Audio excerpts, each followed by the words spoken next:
I think we sort of figured out what we wanted to sound like, or it just kind of found us.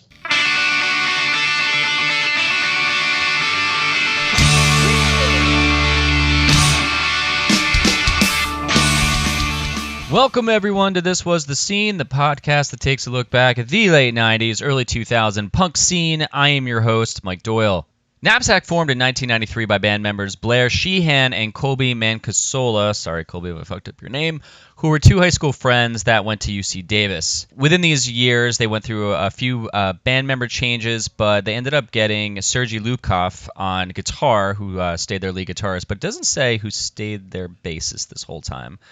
So thanks for that, Wikipedia. So sorry about that for this information that kind of sucks. But anyway, they released 3 full-length albums, which were Silver Sweepstakes, Day 3 of My New Life, and This Conversation is Ending starting right now. I fell in love with this fucking band when my buddy Christopher James Barker played me Diamond Mine off of Day 3 of My New Life. And I always felt that the first 4 songs of that record were perfect, but I would just keep going back and listening to the first 4, not really, going past that to listen to the full record. But when This Conversation is Ending starting right now came out, I played that fucking thing on repeat for weeks, like the entire record. That album to me is absolutely flawless, which is interesting because after Knapsack broke up and Blair went and formed Jealous Sound, that full length it was like a continuation of another flawless record. So I was just like, how is this fucking guy keep creating such amazing songs? But the dude is very gifted. I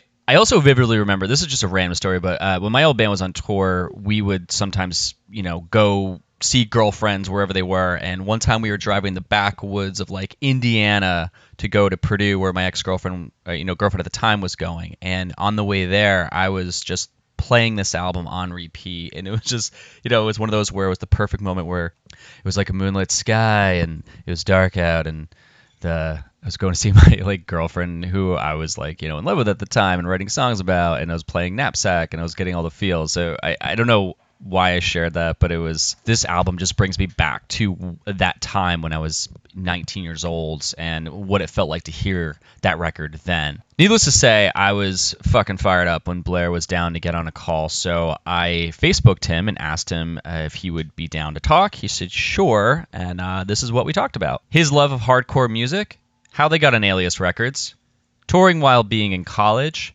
his thoughts on their first record, did they or did they not play at the Warped Tour at Action Park in '97 in New Jersey, getting Sergey in the band, how he writes songs, how he typically feels when one of his records comes out, where that signature yell comes from that he's got, Jealous Sound, and a ton more. Now, before we begin, this week's episode is sponsored by my book, which has nothing to do with punk rock. It's called I'll Eventually Like Kids When They're Older, and it's a compilation of daily comics I've been drawing and uploading to my Instagram for over a year. If you want to check out my Instagram account, just go to Your Daily Bread. That's YOUR DAILYBRED.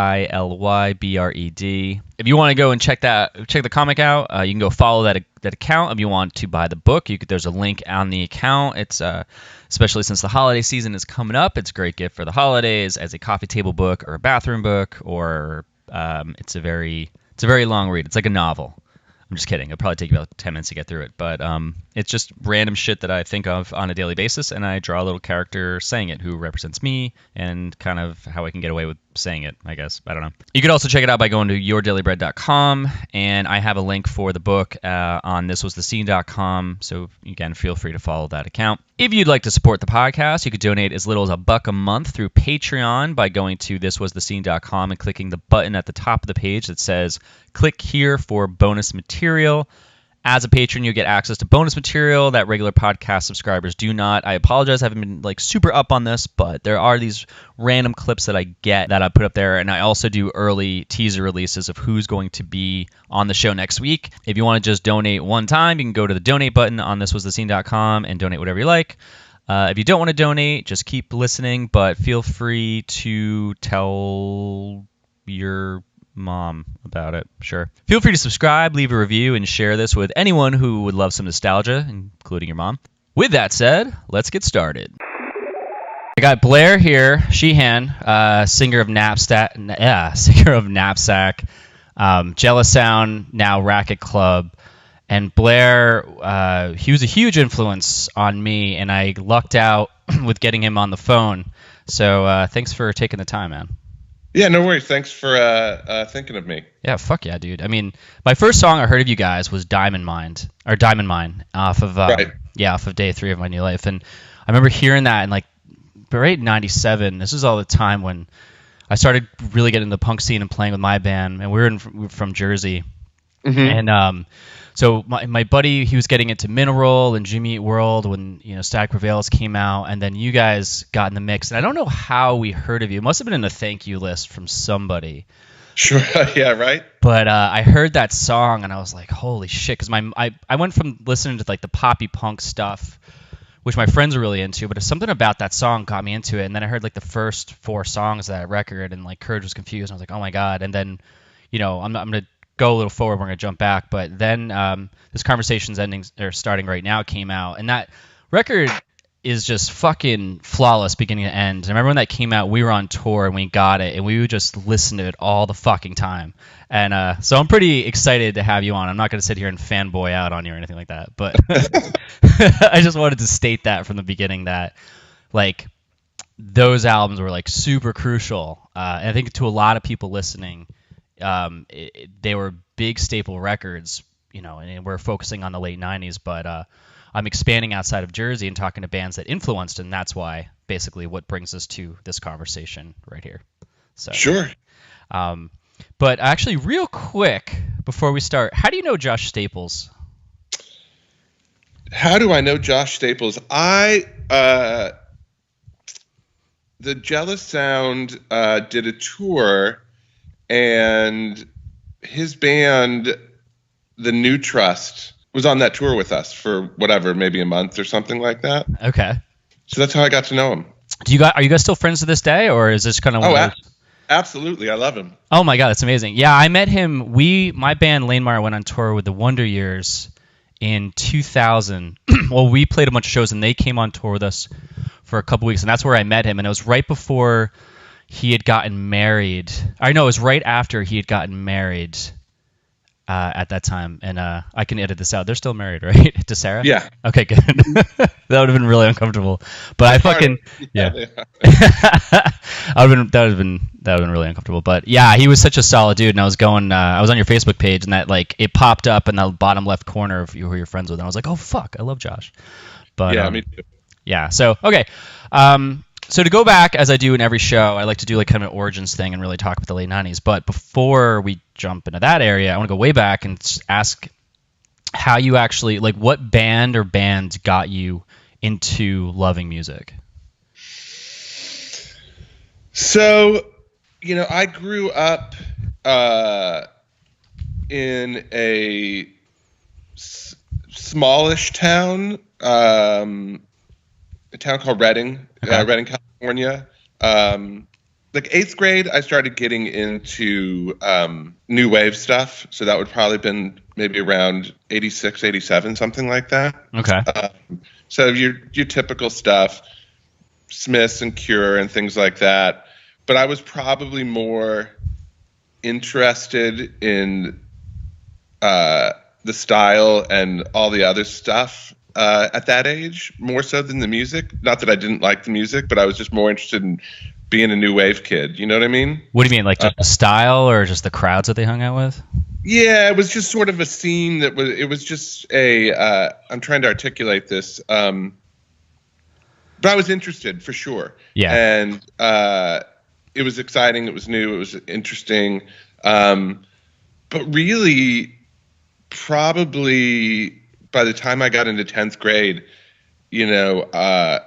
things sort of morphed, and I really got into hardcore music, like straight edge and all that kind of stuff. Really? That was really exciting to me. And I was probably the only straight edge kid in my town. So it was a strange, I was fascinated by it. What was it about that though? Like, was it just the straight edge movement or the music? Like, what was it? Just all of it. I thought it was so, it was just really exciting to me. And so we were, two 3 hours from San Francisco area. Okay. So by the time, I was able to drive and things like that, I started going to hardcore shows in Berkeley, at, Gilman Street, and shows in San Francisco and things like that, and befriended people, hours away from me that I met, and would go and stay the weekends at people's house and go to shows and, order anything and everything I could, related to those types of things, and that scene. What year was this around? 86, 7, 88. Oh shit! So like, how are you ordering them? Just through magazines and things like that? Because it was way fucking different back then. Rock and roll. Okay. But yeah, so I was really, that late 80s youth crew, straight edge action. I was way into. That's awesome. What was do you remember the first show you saw? Hardcore show you saw? That's a great question. We had our own sort of punk rock scene that was, we would bring bands to town, sort of. My memory is not the greatest on this. I probably saw. I think I saw like lookout bands like Crimp Shrine, like in a park somewhere or something, and and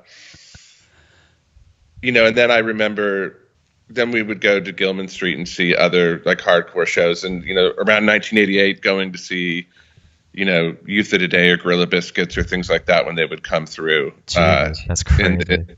Yeah, so it was that was really that's where I sort of met the world and was like, oh man, I really want to I want to play music, or I can do this, or this is interesting to me. How do I get a hold of this? Was there like a certain singer? Because obviously there's a huge difference between the style of music you write now and the music you're listening to then. So like when you started writing music, was it in high school? Yeah, we're digging back here. So yeah. And sometimes it's a little fuzzy for people. They're like, shit, man, I can't remember any of this. Right. Yeah. So. Around 14, I got a guitar and amp from the, pawn shop kind of deal. Started screwing around with some people in town. And that was just sort of, that was really small. Like I said, it was a small town, so it wasn't anything, nothing was going anywhere. It was just sort of learning like what that was about. Yeah. And then I'm being a little fuzzy here, or trying to get a timeline going here for you that makes any sense. You could probably remember like later on the conversation, be like, hold on, let's go back for a second. Something. Yeah, right. Click. So long story short, we would I would screw around these punk rock sort of ensembles that don't ever really become bands, and then then I went to college. Yeah. So I went away to college for a little bit and then came back home. So I went away for one semester, was miserable in Sacramento, which is like 2 hours away from where I grew up. And again, I was friends with, other kids that were into, going to hardcore shows in that area, in the Bay Area. And then I went home, and then Colby, who's the drummer of Knapsack, went to high school with me, and then we went to junior college together, and then ultimately went back to UC Davis for college. Okay. So he and I had started playing together. So what's the question again? Like, do you remember? Actually, I forget. What was the like?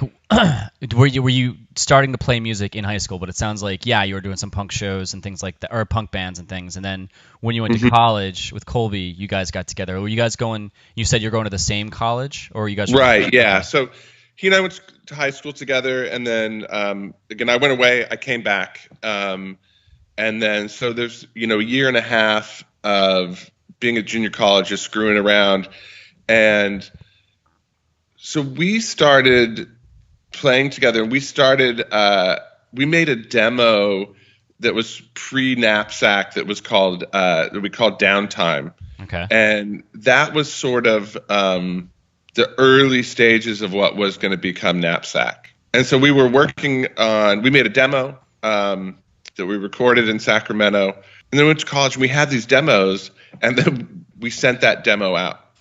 And so at that time, I was morphing out of, or transitioning out of being into hardcore into sort of that next, whatever you want to call that sound would be. That's a little, like your sound, your style now. Yeah, I'm like moving in that direction. So that's kind of the weird beginnings of how we started doing this. Like when you were doing like the hardcore stuff, and you were doing like the whole straight edge scene, did that carry into college, or like when you started going to junior high? Because I mean, I don't even know if you're straight edge now or not, but like no. Okay. So yeah, because I was like, some songs kind of reference that you're not.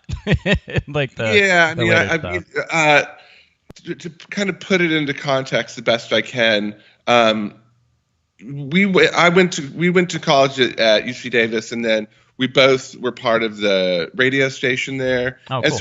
so we started being exposed to indie rock and all this stuff, and sort of informed the transition out of being what I had been into. And you have to remember that the hardcore scene that I had been really excited about as a late teens, had sort of fizzled out around 91, 92, and that it's changed into something else for a new generation that was coming up, Yeah. And I wasn't part of that. So I can remember I went and saw a show at Gilman Street. I think I went and saw Judge, maybe wow. 1990, 91, something like that. Okay. And it was a matinee, and it was the first time that I had been to a show, and the energy had felt like it had passed, and it didn't feel exciting or electric anymore. And I was like, Interesting. I think I might be done with this, Did you see that there's this Judge documentary on YouTube for Noisy? Have you seen Yeah, it? I've seen that. It's awesome. I never really got into them, but it's kind of interesting just to hear your side of it. And it sounds around that time, it's like when he just quit and left, but it sounded like it was getting super aggressive. Is that like what you saw as the change? Yeah, I mean, I think if you would sort of look at it, you had these kids that were part of this thing coming up in the late 80s, and it's super exciting, the galvanizing, frontmen and all. It was just, the message was very simple, very clear, Yeah. and very stylized, and it felt really fresh and exciting. And towards the end of that, it just started transitioning into something else. And, at the same time, I'm transitioning from being a kid into, being in my 20s. And so I'm changing. So I think I was on the same track with a lot of other people that were transitioning out of that into new stuff. Well, I think that people would kind of argue, or, I don't argue, but your sound was very post-hardcore-ish, I think. Because that was like, yeah. I often talk about this, or it comes up, but that time and that idea really informed me, and probably still informs me in a lot of ways in certain aesthetic choices. Huh. I always think when you look at like a Minor Threat record insert, Yeah. and you see the pictures of the instruments they're playing, the amps they're using, sort of the way that they're understated dressed. They're punk, but there's no mohawks. Like that really informs me in I still play a Les Paul. I still play an old Marshall half stack. Nice. There's a certain power and aesthetic that I'm like, that's just what I do, and that's what I've always done. Yeah. Yeah, it's not like glitzy and glam and all that stuff. It's just kind of like it's if you have to kind of pay attention to it, but it's pretty powerful if you get it. Yeah, and I always liked that the power of those things. Post-hardcore, I think, has an idea or is informed by, the which is hardcore, which has a certain power to it and an aesthetic and a DIY kind of thing that informs what the next thing was, and a lot of the foundational things about the 90s scene that we're talking about was influenced by all this stuff from the 80s, late 80s, and a lot of the players that were involved in the 90s scene sort of had come out of that scene as well. Yeah, it's almost like there's this big boom of something happening, and then the next generation, they're like, well, I'm not over that, but there's little tiny pieces I want to take from it and carry into my style, and then like so on and so forth, especially when there's like a lot, when it gets kind of, the bubble kind of gets too big.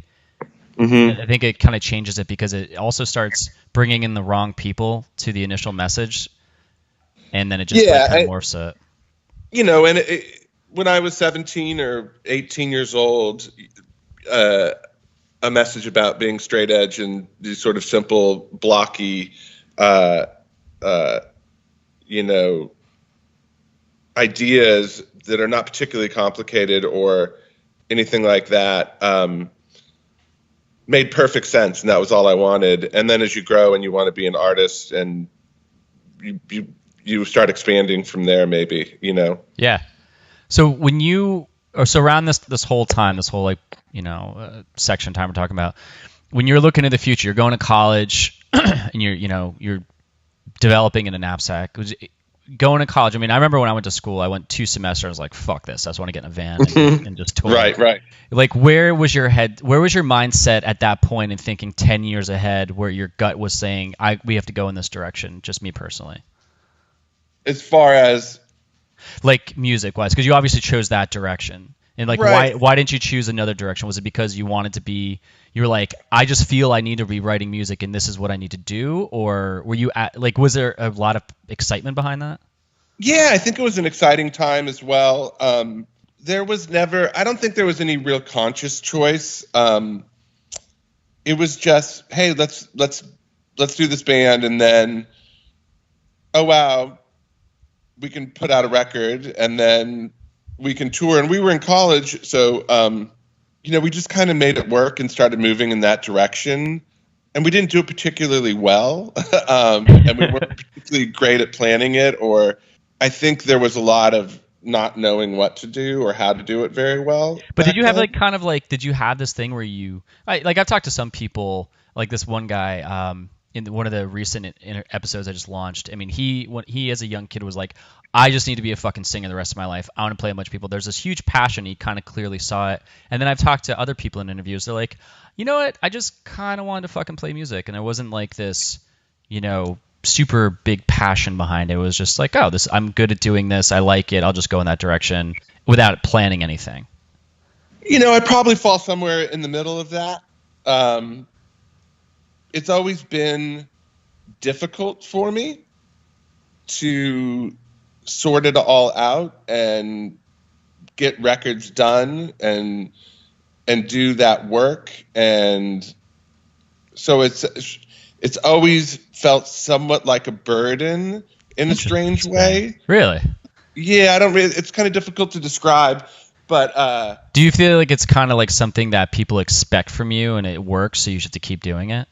Not necessarily, and I don't want to use the term burden. That's probably a bad word for it. But it just, when you accept the work, I wanted to make music, yeah, and I enjoy being in a band, and the artistic work of it can seem daunting, and sorting it all out and sort of everything that goes with it. Oh yeah, is challenging, and that's great. I don't think I ever looked at it beyond what was coming immediately next. Meaning, let's make this record. Okay, let's figure out how we're going to do this. Okay, this, that, and the other, scramble around, figure it out. Holy shit, we made a record. And then let's go and drive around in a van for a month and play shows, and then come home, and then maybe we'll do it again. So, like, how fast, like, when you guys did Silver Sweepstakes and you guys were on Alias, am I saying that? I'm saying Alias Records, right? Correct. Yeah, okay. You are. I don't want to sound like an idiot.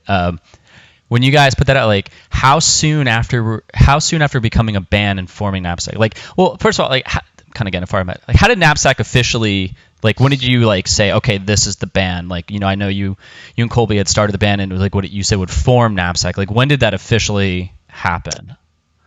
So we went to school, and then we had those, we'd made that demo, and then I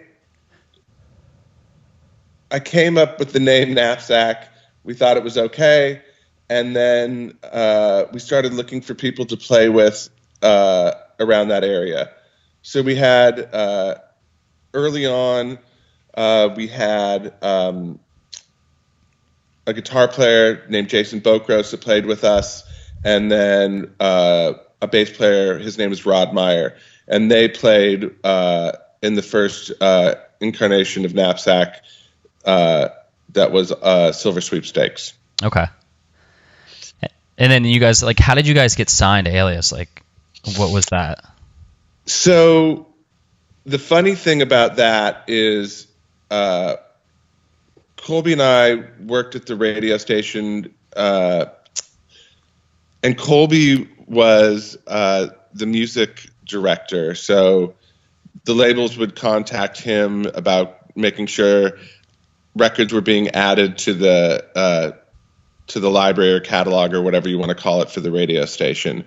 So he was in communication with a lot of the people. Well, he was in communication with the people that would service records to college radio. Oh, shit. Okay.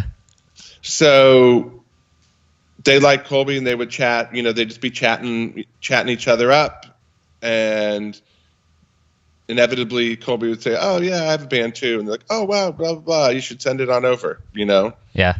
And so he did, and we initially had an offer from this label that was called Thirsty Ear, which was part of Beggar's Banquet. Okay. Which is it's kind of a different kind of label, I guess. I don't know. At any rate, this is the early '90s, and everybody's looking for the next thing. Well, I mean, early '90s. I mean, it's like that's when all this this fucking sound is just exploding in every direction. Right. So they came out and they met us, and they said, "Okay, yeah, we'll put out your record," and we said, "Okay, cool," and it was really exciting. Like, oh wow, somebody's going to put out a record for us. This is really cool. And then Colby talked to someone over at Alias Records, and they were like, "Oh, we want to hear it too." And they said, "Oh, we want to do it." And we're like, "Oh, shit, we'd probably rather do it with Alias." And we said, "Okay." And so we jumped ship from the people we had started talking to and moved over to Alias, and we signed a record deal with those guys. It's funny. It's like you started a bidding war without even realizing it. Yeah, I don't know we just said, "Hey, give us the same thing that these guys are giving us, and we'll do it with you." And they said, "Okay." Well, it's kind of funny. I mean, that's just how life works sometimes. It's like no one gives a shit until someone's interested. They're like, "Oh, well, we're interested now." I mean, obviously, you guys are, a quality band, so they weren't just like, "Oh, those guys want it, we want it," but they're like, "Shit, this actually makes it more." It creates urgency almost. You're like, yeah, it doesn't. Yeah, you certainly. There was some validation, and again, we were completely unvalidated at that point as well. So there was nobody knew who we are. We had no track record. We'd played some crummy shows, and we were just figuring out how to be a band. Was this all happening in Reading, or was this down by UC Davis? This was at school in Davis. So when you're living there, you got signed. Did you record in that area? Yeah, we recorded that first record. There was a place in Sacramento called Enharmonic, which was this really gigantic space that had a recording studio, and a lot of bands in Sacramento and Davis, that was kind of the go-to spot where you would record. Okay. And so yeah, we plowed through and put a record together and recorded over there. When you guys you started playing live around there, what was like the scene like in that area? Like a college town, or they would just any band would come through and they weren't. It was. Sacramento's a funny town, so it was kind of all over the map. You had Deftones and Far were coming up in that at that time frame. Okay. Cake from Sacramento was becoming a really big band at that time. Oh wow. There were friends of ours from Davis that had bands that we would play with, and there was a rehearsal space that was like a musicians co-op. So there was a whole bunch of bands and that would share the space, and they would put on shows where all those bands would play. So there was sort of the Sacramento scene, and then there was the Davis scene, but that's only like 20 minutes from each other, so it was kind of cross-pollinated. Okay. So in that practice space, is there any bands you think back to now who actually got big and you're like, holy shit, we used to play shows with these guys in this practice space? Oh, I'm trying to think if anyone big came out of that. I don't think so. Yeah, because it would have been funny if you're just like, yeah, we just used to play shows with the Deftones. But they may have used that space or some. It's possible. Yeah. But yeah, that's my answer. Okay. But it was it was kind of all over the map. There was no real scene to speak of in that area of real identifying like-minded bands. It was kind of this band's doing this thing, this one's doing that thing. Yeah. Kind of all over. Did you guys, when you guys put out the record, did you what was I gonna ask? Did you start touring? No, I'm sorry. Did you quit college and then start touring, or did you stay in college and then tour like on the weekends? Yeah, we stayed in college. We would take off and be gone for a week and then like come back to school. And I remember one time, Colby and I were in the same classes, and someone's like, "Oh yeah, the class voted to move up the final exam," and we're like, "What?" and like we had to go to the head of the department and say there was some screw up and we were gone, and they're not allowed to move the final up unless the whole class votes on it. We were gone, so we need to do this and that. So we had to write some extra paper in lieu of the final, I remember. But it was just this weird kind of moment. He and I strolled back into class, and they're like, "We just took the final like 4 days ago." And we're like, "What are you talking about?" So awesome. It's kind of ridiculous thinking back to it. Like, what were we thinking, but that's what we did. So yeah, we would just kind of squeeze touring, I guess, and then tour over the summer, and then come back to school, but you got to remember too, this was a 2-year time span, because we'd already been to, junior college and then arrived at this one. So, when we started putting things together, we were already in our sort of last year of college.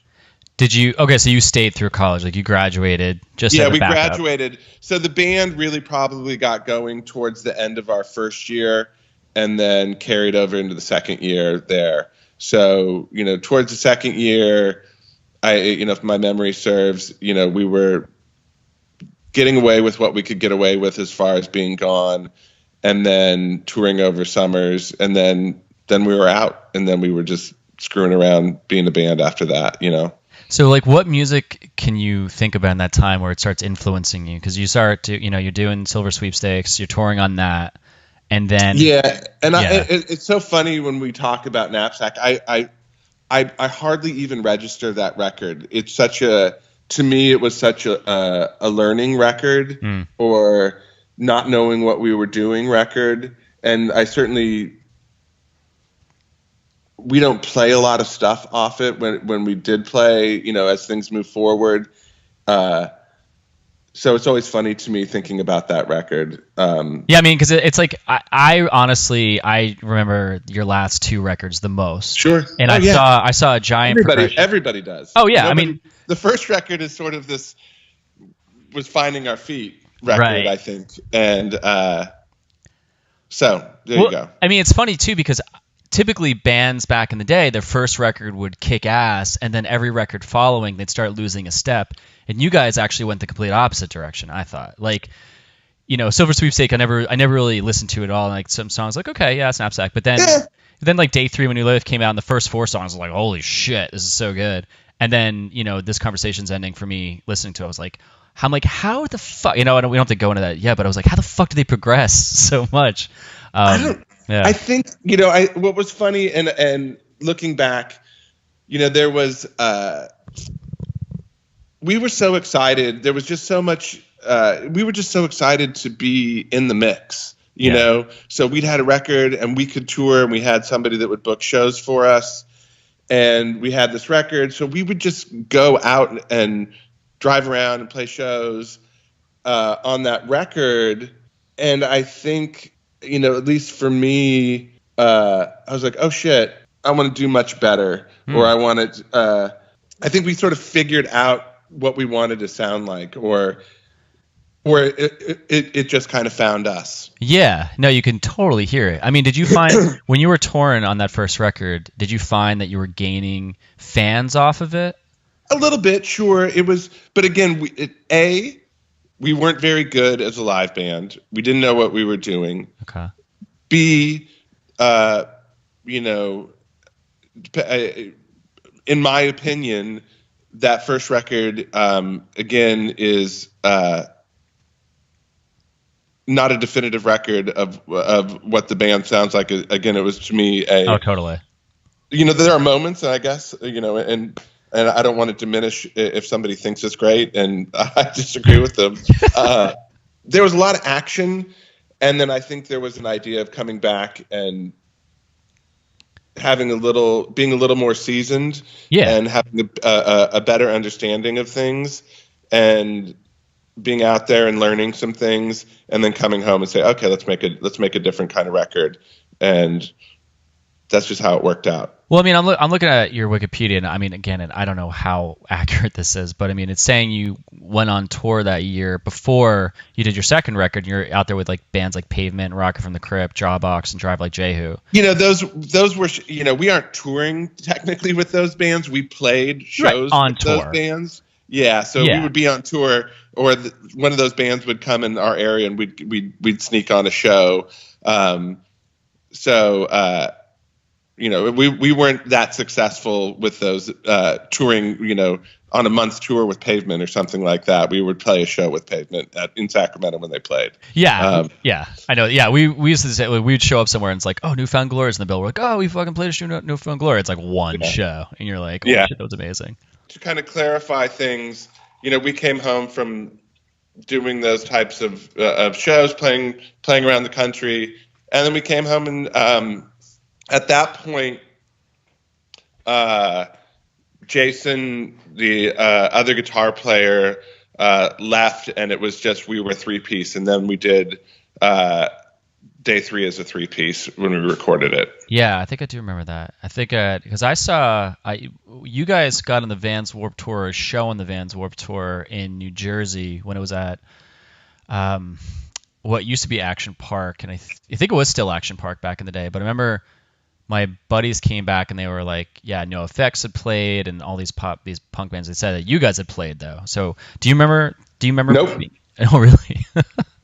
I really don't think that I have zero memory of that. I want to say that's not true. I have to call my buddy Jeff out for that bullshit. No, I know we played a couple of Warped Tour dates on this Conversations Ending tour in LA and like Lake Tahoe area, up the mountains. but that's the only Warped stuff I remember playing. I mean, but this is before it was like Warped Tour. This was the very beginning of when the first year was with Quicksand and L7 and in all these bands, and then the next year, yeah. I really don't think we played that. Interesting. I really don't believe we did. I really think I would remember that. Because actually, my memory actually comes from the day that my friends came, and I'm not going to stay on this, but my friends came back from that show that day, and I was like, holy shit, how was it? They're like, oh yeah, we saw this, and my one drummer was like, yeah, Knapsack played, and I was like, holy shit, that's crazy. I didn't even know they were going to be on the bill. That's crazy. Potentially it's true. I don't know. Yeah, because day 3 of My New Life was out, so that's 97, and that's when like I feel that things really started to take off. Like 97 was like the year where it was kind of the beginning of things kind of exploding, where especially in your guys' sound, you know, like I said, Jimmy Eat World was touring on Static Prevails, and they did that split with Sense Field and Mineral. Yeah, you have to keep in mind too, even at that point, we were still, you know, very low on the totem pole. We still weren't a popular band. Yeah. So we were still scrapping it out pretty, you know, we didn't have a huge following. Yeah, no, I definitely remember that you guys stood out. There's like certain bands that are like, holy shit, there's like that huge band, but there's bands that are right in that mix. They're like ready to come out and just be known more. And I feel like that's what the time when you guys were like there, where people had heard of you and they heard a couple songs, like yeah, but you know, you guys, like you said, you weren't as popular. I mean, obviously when This Conversation's Ending and Starting Right Now came out, I think you guys got more known. But when you guys recorded, because you guys stayed on Alias all the way through for the 3 records? Yeah, we did. So like when you put Day 3 of My New Life, when you guys put that out, did you record at the same place or did you upgrade to a different place? We switched spots. We made that record in a studio called Big Fish, which was in Encinitas, California, which is outside San Diego. Yeah. And that was Mark Trombino, who produced produced that record, sort of home studio, not home, but where he recorded bands at. Yeah, he became a big name. Yeah. So we went down to San Diego to record, and you know, we stayed at like a Days Inn in Encinitas, and we'd go up the mountain and record up at Big Fish with Mark, and that was it. What were you writing about? Like, where did you? What were you? I mean, I can kind of guess like some of your songs. There's like a relationship undertone to it, and I think a lot. And I hear other songs where there's a lot of like personal stuff that you're talking about. So I don't know, is it like about you and your life, or are you kind of being metaphorical about other people? You know, I always think about this. You know, writing music, there's an intention about what you want to write about. Yeah. Possibly, like, oh, I'm going to write about this, or I'm going to write about that. But songs have a tendency kind of take life of their own. Yeah. And you're not always in the driver's seat. And as the sort of pressure of completing a song falls on you, in many ways, it pushes things out that maybe you didn't want to discuss, but you start discussing in a song. Yeah. There's just a thing, at least for me, that sometimes people will mention something in a song, and I'm like, "Oh, geez, I didn't really realize I said that." Like, it's almost shocking to me, and I'm like, "Oh, I guess I did. That's kind of wild." So, you know, I think I talked or wrote about things, figuring out my world or who I am, or you know, my flaws, or you know, things that were bothering me, or trying to understand myself or the world that I was in. I think like many songwriters do, you know? Yeah, absolutely. I mean, because you guys definitely have a great balance between lyrics and melody, just like the song, like the music, and you know, in general. And like around the time where you wrote the second record, were you finding that when you wrote a song, like, do you start with the melody or the chords or the lyrics? Usually, at least for me, there's usually something that happens early in the formation of a song, whether it's a phrase, whether it's a way that a melody and that phrase link up with some chords, and you're like, ooh, that's something that I think is special, or something that I think is neat. Let me get to work on this. Yeah. So usually the things that make it through are songs where there's something where a phrase or a melodic element and the chords come together to create something that's unique, or it has that pull or tension, and then you expand from there. What's like a driving force when you allow a song to like keep going? Clarify that. Like, from person who writes songs, right? Like, there's always, when I'm kind of putting something together, I'm like, all right, this chord structure sounds really cool. I kind of got a melody, but it's not going in the wrong direction. And then there's this point where I'll like hit a melody and I'm like, all right, I got to keep working on this because I think it's going to become something. And then like sometimes like it can hit a wall where you're like, this just isn't, my gut isn't telling me this works. Like, do you go off of your gut, or do you go off like the band members pushing you to just be like, let's keep going with this? For me, it either, there's nothing worse than carrying around a song that's not working, or it doesn't have that spark, or doesn't have that thing. You don't want to put that in your pack and carry it around with you. It's no fun. So that's good. For me, it's if I get that sort of involuntary, reaction, like I'll feel it with my body, and then I'll want to play it again. I'm like, let's do it. Let's play that again. Ooh, let's play that again. That sounds cool. Let's do that. And so that excitement kicks in, and I'm like, ooh, this is going to be a good one. I like this one.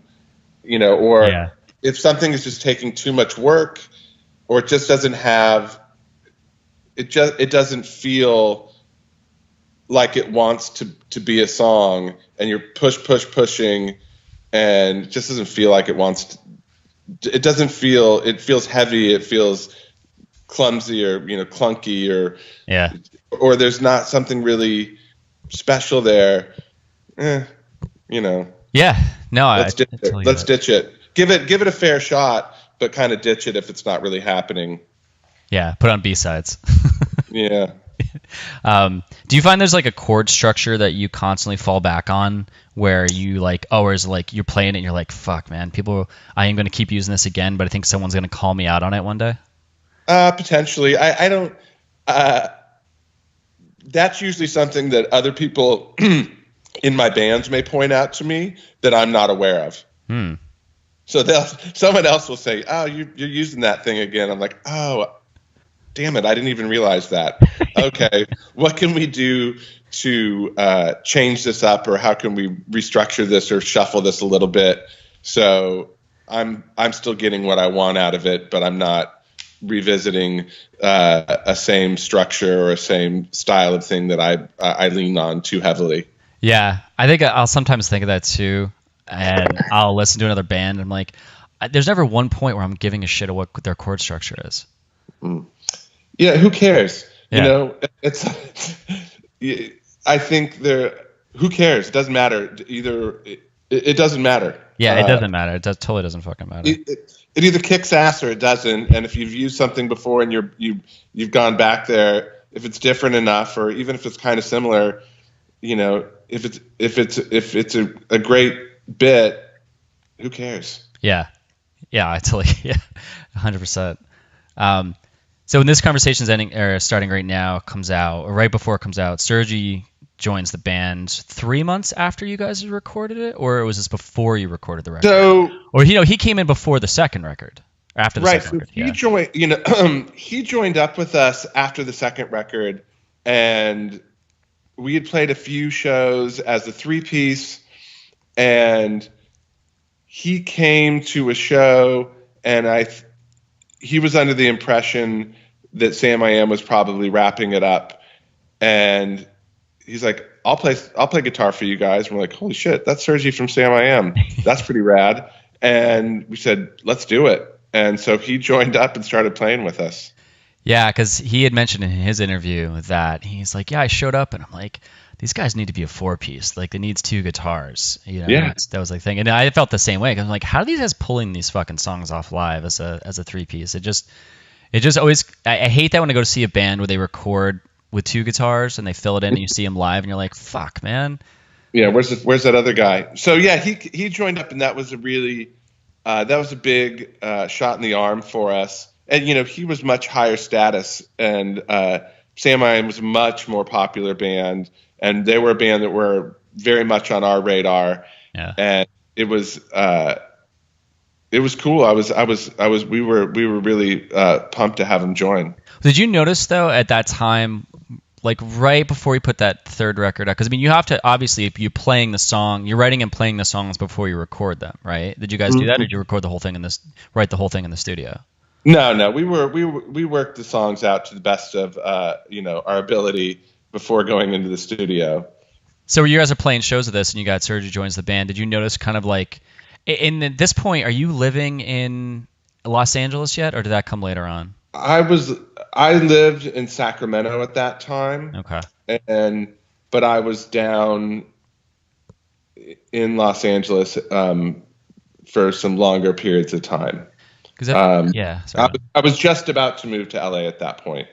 Because I'm like, so what do you like? What does it look like around you at this point as a band? With your tours or going on tours, like what does it start to look like? Is it just a great? It was fun. Here's the funny thing. So we did day 3. Sergey joined the band, and we started playing some shows and doing some touring, and we are becoming a better live band and getting a little more pro, as best we could. Yeah. And then we come home with Sergey now in the band, and we start writing for the record with Sergey in the band. Oh wow! Did you okay, go on. No, that's it. Go ahead.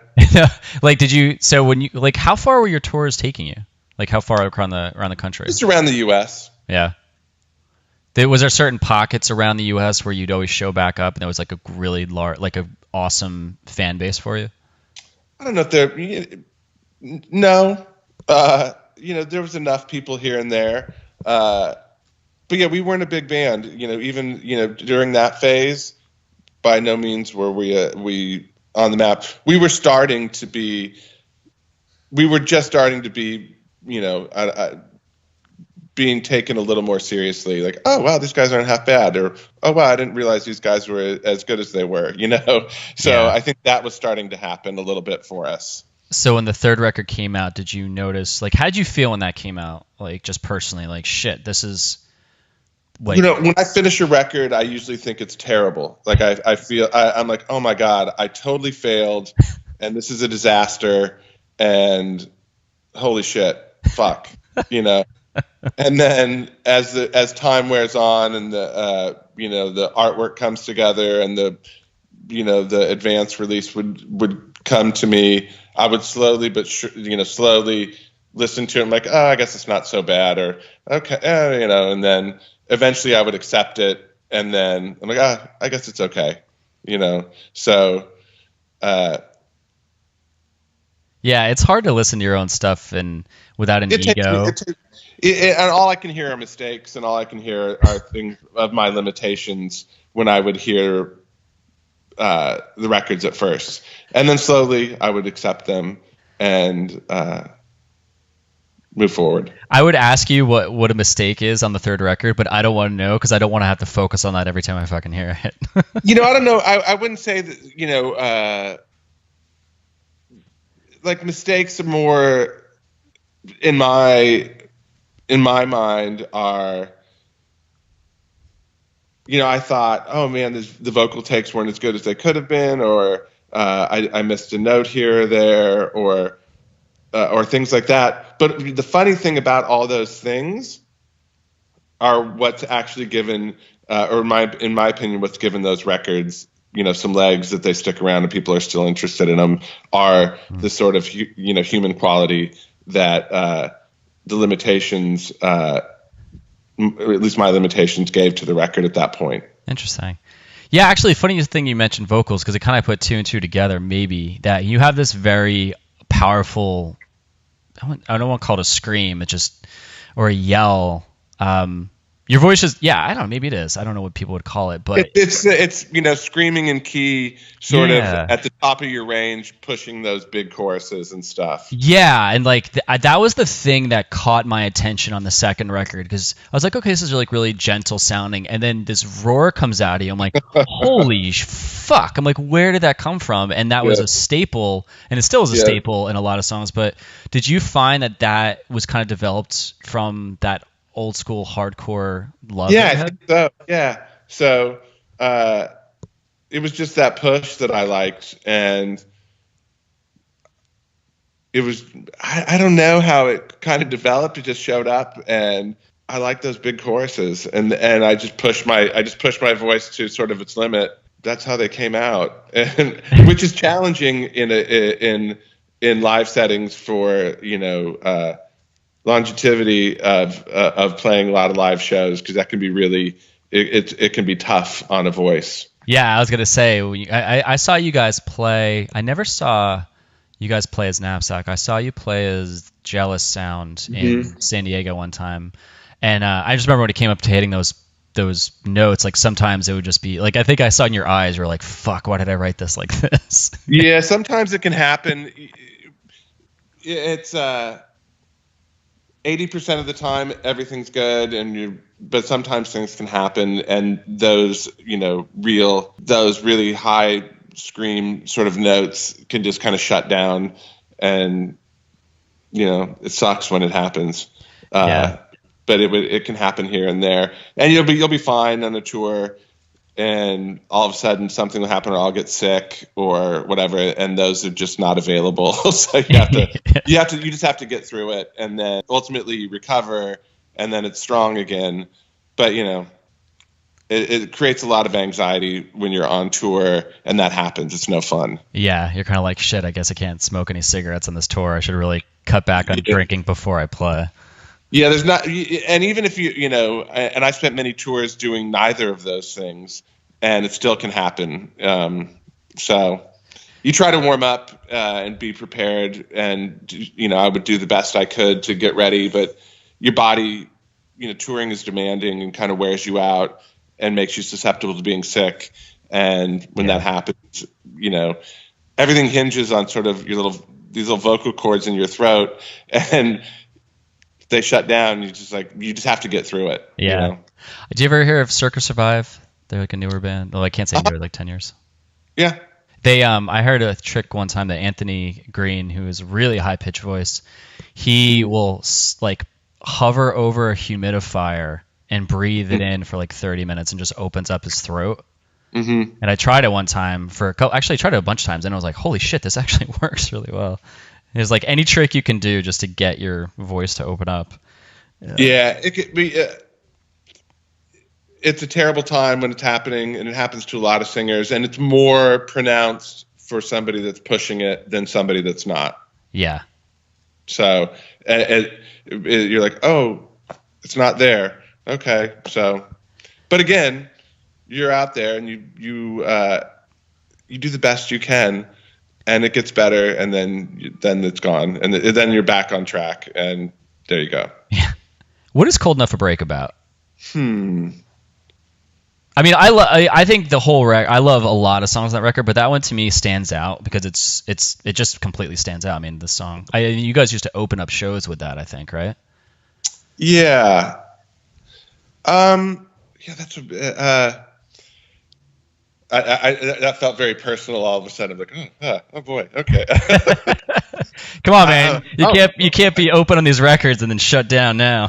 No. I think that song has without being too specific, is written in the idea of, someone's character flaws or obsessions let another person down, meaning they fall short, and whatever the things that people obsess about, or things that possibly that maybe aren't good for them, they focus on in lieu of being accountable to someone they're in a relationship with. Does that make sense? Yeah, absolutely. I mean, it's your answer, man. Yeah. Yeah. So yeah, that's sort of what that song's about, I guess. Yeah, I mean, it's like if you listen to the lyrics, it seems like that would be the direction what someone would maybe take it at. Someone that's getting sort of lost outside of a relationship by attracted to other things. Oh, okay. When you put that record out and toured on it, how long were you guys on that record? Was it 2 years before you broke up? So that record came, when we finished that record, the band was essentially agreed that we were going to do whatever short amount of touring, and then that was it. So Colby had accepted, he wanted to start, a career in music or, marketing. And so he, if I recall, had committed to taking a job at what at that time was a thing called eMusic, which was the beginning of sort of, online music, whatever stuff. And Sergey had initially said, or thought that Sam I Am was going to wrap it up, but then they weren't. And we were, so I just said, oh, Colby's not going to do it, and Sergey probably isn't really going to do it. We'll just do this tour or whatever touring, and then that's it. Did you announce it as a final tour when you did it?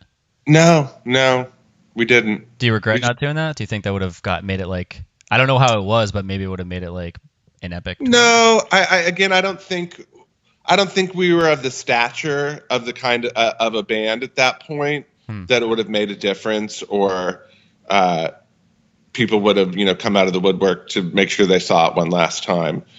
So I don't think it really mattered. And that just would probably have felt like a bunch of, pomp and circumstance or whatever, making a big to-do about it when that wasn't necessary. What was like the dynamic with you guys, like after a show, like in the van touring? Would you guys all get along? Yeah, I think we got along really well. I'm still great friends with Colby, and I'm still, and still play, and I'm great friends with Sergey. Yeah. So that's awesome. So we always, we were like-minded, people, and we got along and made each other laugh and had good times, So when you guys finally broke up, I mean, you did the Jealous Sound EP like 2 years after the last Knapsack record came out, and then you obviously had, like, what kept you going with music at that point? You did the band for so many years, you broke up. Were you like, well, this is the only thing I want to do, or this is the only thing I know how to do?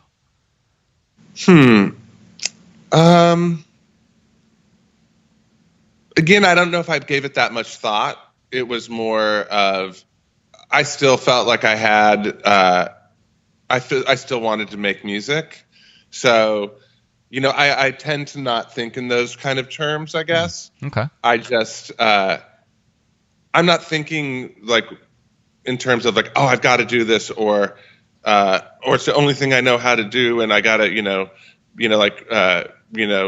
like some Bon Jovi song, or, Bryan Adams, like, got to play, and this is our only shot kind of thing, Yeah. It was more along the lines of it balanced my life insofar as friendships, playing with people. That's how I know. That's how I have friends. Those are my friends, or people that I play music with. Okay. That is a part of my life that balances things out. And being my creative self is my best self, and that's something that's good for me. Yeah, it's also could be another way to pose that question too could be like, well, I really want to do this, or you're like, I really just don't want to fucking work all the time at a full-time job. But being a band is don't kid yourself. Being a band is so much more work than just doing regular work. Oh yeah. So for me, there's no interpersonal and all this stuff. There's so much stuff that goes into being a band. It's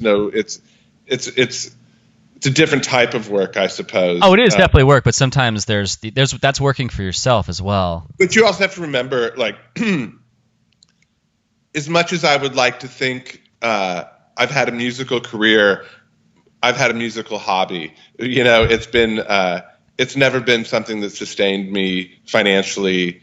It's always just been a portion of my life. Do you were you working like when you would get home from tours? Did you have kind of just of course, job? Yeah, I had. Yeah, there was no real financial foundation with any of the bands. Yeah. Maybe for a moment here or there you'd have some money, but mostly no. It's so funny. I think every band I talk to, they're never like, no, we never really made any money. You're like, man, it's amazing that so many bands can just keep doing it. But I guess there's that, yeah, we go on tour, we come back, we work a job, or, I know Sergey's a graphic designer, and I do that as well. So it's like you can work for yourself. But you're kind of like, yeah, I just have this balance in life. It's not like you're these bands that are, I don't even know what bands make millions of dollars unless they're EDM or whatever the shit that is now. Right. Yeah. So certainly, I particularly like earlier on, I think there were large sums of money that would go, particularly in the, mid 90s, if a band got signed to a large label, they would get, a chunk of cash, make a record, pay a lawyer, everyone would put, however much money in their pockets, and this idea that they're going to be a big band. So everyone sort of feels like they're making money, but ultimately they're not really, Yeah. Or they may get, some people got a chunk of cash, and maybe they put a down payment on a house and, or whatever, started a business or some other thing or whatever. But I think the dynamic has certainly changed. 2018, it's so different. Yeah. Like, to make money as a band, you have to be a popular touring band, Yeah. I don't know. Yeah.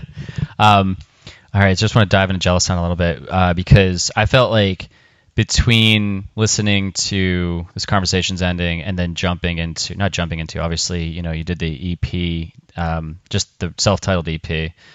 And then Kill Them with Kindness comes out. So I'm living in San Diego when that came out. This is like, I was there in 2003, literally as it came out, and my friend gave me the record, and she's like, "You gotta listen to this fucking record." So I was like, "All right, cool." And we put it on, and I was like, beginning to end, I was like, "Holy fucking shit, this record!" I was like, "How did he write two full? Obviously with this band, I'm like, how does this guy like put out two records where beginning to end they're so fucking good?" And like, did you have those songs at the end of Knapsack, or did you like right before you guys were going to break up and they were going to be Knapsack songs, or did you write them all after? Those were all after. Was that with Pedro? Were you writing with him? Yeah. Mm-hmm. Was there a certain thing? Because I noticed that like with Sergey in the band, the last record the sound like got pushed in a different direction. There was more, I don't know, complete maybe. And the same thing with, Kill Them with Kindness. Like, would you thought like getting together with those guitar players, and I don't want to, dismiss the bass players, the drummers, or anything like that, but do you think there was like this thing of getting together with these different musicians that kind of advanced your sound or pushed you to Sure, write? sure, yeah. I think it's always collaborative, and you can sync up with somebody, and my guitar playing is fairly simple, and I sort of use it, blocks to build a song, to bounce the vocals off of, and the lead guitar guy, he brings in those flourishes and the coloring and all those kinds of things. So if you have a good relationship with someone, or artistic partnership, that's the idea, that it's the sum is greater than the parts. Yeah. What there's a couple more questions on this one. What which song on that record is the Fold Out? It's where you're kind of describing being at the dinner table. Oh, no, that's a different one. Is that Anxious Arms? No, Guard It Closely. Guard It Closely. So my buddy, it was funny, just one for you, just kind of the story. My buddy, when I lived in San Diego, he was also a huge fan of that record, and he goes, yeah, man. He goes, that song Guard It Closely, it means so much to me, because he was like, every time I go to Thanksgiving in Corpus Christi, my buddy James, who I have to give him a shout out because I think he would get a kick out of this, but he was like, yeah, every time I would go home and do that, he's like, that song just like represented the whole scenario.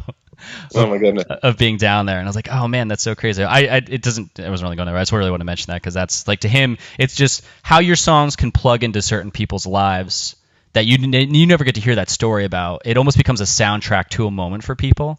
Sure. Like for me personally, like my dad had passed away a couple years ago, and I just remember being in the ICU, and all I kept playing in my head was Recovery Room. And it was just like, it made it so intense. But I was like, man, like this just captures, even though the song, it's like, but it captured the moment so well. It's just like everyone's like staring in the ground and dismissing what's on TV and shit. Like, were those two songs, were they personal songs? Or were they about like just something that wasn't? Yeah, that was a. How do I put it? After I moved to Los Angeles, my life sort of took some different twists and turns, and there were certainly some high drama in my life. Okay. And so those songs are sort of, not sort of, but, ultimately were about a really sort of charged,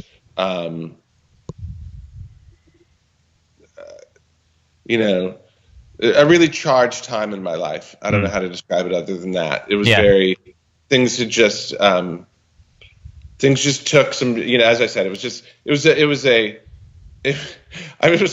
a different time, and really charged as far, emotionally charged, and just, holy shit, what the fuck's going on kind of feelings. Yeah. And that record sort of represented, was a discussion about a lot of that. Do you think that's what made the songs, because it was so real? Do you think that's why a lot of people really like that record?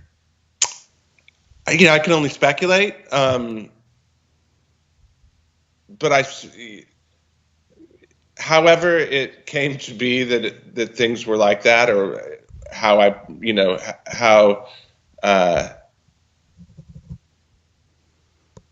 don't think I wasn't shy about discussing things on that record, I guess. No. And it was a wild time for me, and sort of a confusing, wild time, and that record reflects that. And I didn't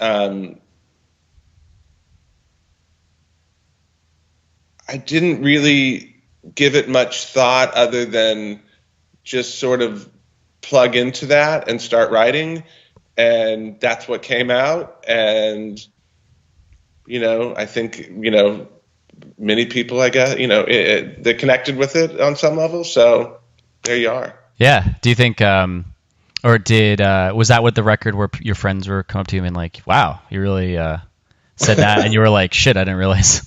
Yeah, those moments certainly happen. As I would say, in the process of making a record and finishing songs, you know, as the pressure increases as far as finishing and making decisions about songs and songwriting, sometimes that can disable the idea of me being in control of what I'm saying, you know, consciously, and my subconscious pushing stuff out in that space. So things that maybe I wouldn't want to share or didn't anticipate sharing, as a song comes to its end, as far as the writing process, those things start coming out, and just there you go. They just do, and it's not something that I necessarily intended to happen. Yeah. It just happened. Do you feel like when you're playing them live, you feel this kind of release when you're playing those songs, like you're feeling it, or you kind of like, I just want to get through the set? Yeah, I mean, I can connect with those songs as well, and they can take me back to that time for sure. So it's been a while since I played those songs off those records. Yeah. Off, you know, Come With Kindness record. But you know, hopefully, you know, or when we were playing, you know, the idea is to be present and connected to those songs. And, you know, it's no fun to play a show where, you know, I just want to get off the stage. That's not something I'm interested in. Yeah. Did you see, was there a difference in the tours when you did with Jealous Sound than there were with Knapsack? Like,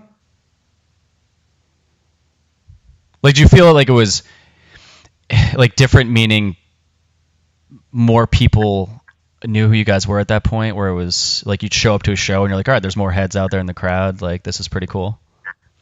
Yeah, I think we were able, you know, Jealous Sound had the benefit of being not too distant from Knapsack. Knapsack had ended, and Knapsack was just kind of just starting to be on the upward tick as far as that goes.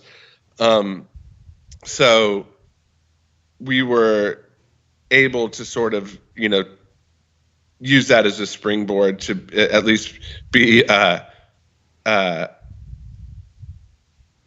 like your name on the flyers where it was like, yeah, we were, the awareness was maybe a little bit more, and it was still, you know, there were still plenty of mistakes being made and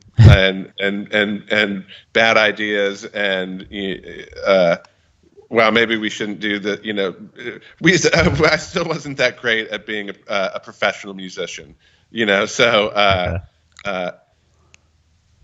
but yeah, I think just a general awareness. There was more awareness of that band than maybe Knapsack had, and we got to use we got to use some of the foundation that Knapsack had laid to launch this new band. Yeah, and then you guys, yeah, because you guys had broken up like 2008. No, that was when you put Got Friends. That would have been, yeah. I think we wrapped it around 2000, and that ending was maybe around maybe like 2005. All right, to kind of wrap this up, because I don't want to keep you on. I don't want to take up your whole day. If you were to go back like tomorrow, I mean, you're obviously doing Racket Club, which, you know, right, you're just touring with Sergey, who is also a Knapsack. Mm-hmm. So if you could go and do like a week out on the road with either Jealous Sound or Knapsack, like in a month, who would you go with? Well, you know, there's a lot of logistics of if they like just like the logistics, if everyone was available, that wasn't like the problem, and we could play well, like, and just kick ass and be an awesome band playing those songs. Like, you'd show up just like how you guys played Fest a couple years ago, and you know, there's this video I was telling Sergey about where you guys are up there, and I think the beginning of the first song, someone just stage dives and, and you know, hits his chord out. Well, here's the deal. Yeah. If everything being perfect and just like smooth sailing and no problems getting it all together. Yes. Because I've just done Knapsack, you know, whatever, however long ago we did that, a year or two ago. Yeah. We wrapped that up. I'd have to say do the Jealous Sound just because I haven't done it in so long, Would you guys do that for Fest? It seems like that's like the place that every fucking band goes. I don't think that could happen. Yeah. Yeah, Okay. it's just too much. Yeah. It would be too pulling all those pieces back together. I think would just be too much. Okay. I won't poke in that one. All right. Let me see here. Real quick, 'cause my buddy had asked me. I told him I was interviewing you, and he almost like fucking jumped through my phone. His friend or his wife Beth is a huge fan, and Gentle Reminder as being her favorite song. He would like to know if you could say hello, Beth. Hey, Beth. Thanks. Sorry, that's like the lamest thing I've done ever. Yeah, no worries. I was like, that was easy. I was like, let me just ask you some more deep questions about songs. And you're like, that might be a gentler one. Well, before we end this, what would you like to plug for anyone listening, what they should go check out? I don't know. Well, you got Racket Club. Yeah, check that out. Check out the new Racket Club record. I like it. All right, so it's how I always end it. And this is, I don't know, because I feel like with this, it didn't sound like the scene you were in. Like a lot of bands, when I started this podcast, it was all about the Jersey scene and how we made it. And I talked to like guys that wrote zines. I talked to fans. I talked to people promoting shows and things like that. So the whole theme of this in the beginning was, what they carried from that time and how they used, like what scene ethics they take from that time and still apply to their life. It sounds like with you, you were playing music, but it didn't sound like, I don't know, maybe there was. Was there like an attachment to the scene that you guys felt that you were in? I think so. Yeah. It was I still see and am friendly. I don't necessarily, talk to them all the time, but when I see friends or bands that we played with from that sort of era, it's great. They're good people, and there was a sort of an honest and earnest and really being part of it and sort of supporting each other in a way that was really nice. And there's a reason why there is still an interest in that time frame and the music that came from it and the scene that surrounded it. Yeah. Because it gives people the warm fuzzies. There's something about it, and there was a way that it was done that has value. That wasn't superficial, that wasn't overly sanitized or whatever. It was full of mistakes and people figuring stuff out and doing the best that they could, and So is there like an ethic you take from that time period that you still carry with you today? There's I try to have humility about all this stuff, and not to say that I would have some big ego surrounding it, because I don't. But I think that there's a community aspect to it that when you see it, and I know it when I see it. There's an ethic about like helping each other, or a communal aspect, excuse me, of the bands, and a lack of pretension and an accessibility that I think is that I carry with me. You know what I'm? Yeah, that totally makes sense. There's no real. There was no separation very much between the band and the people that would come to shows or would be interested or have a zine or whatever it may be. Hopefully that you're authentic in your interactions with the people that have chosen to be a part of the community that you've joined up with. Yeah. And again, I know it when I see it, and I can see reflections of it in new musical communities that come together and new scenes that come up. And I've traveled and played with newer, younger bands, and a lot of the ethics and aesthetics that they bring certainly echo back to a lot of the same ones that we had from that time. And again, going back to the beginning of the conversation, those were things that I was exposed to, when I was in the hardcore scene. That was the same sort of, building blocks of that kind of idea. Yeah. So I think there's you can go, the progression goes all the way back to there. If you go back, that's sort of that DIY sort of spirit and, community sort of aspect, and, those things, reverberate into, new bands starting today. And I think it's a great answer. I mean, I think you nailed it. Again, there's no right answer. I mean, I just think it's just basically what people feel. And I think a lot of people have said, when I ask that question, it's either DIY or community, or, that's usually the theme. And, I know it when I see it, And that part right there, when you said that really struck, with me. It's like, you do know it when you see it. It's almost like you said, when you saw those bands play, where they didn't have the mohawks and the crazy gear, but you just knew it when you saw it, like what they actually were. Yeah.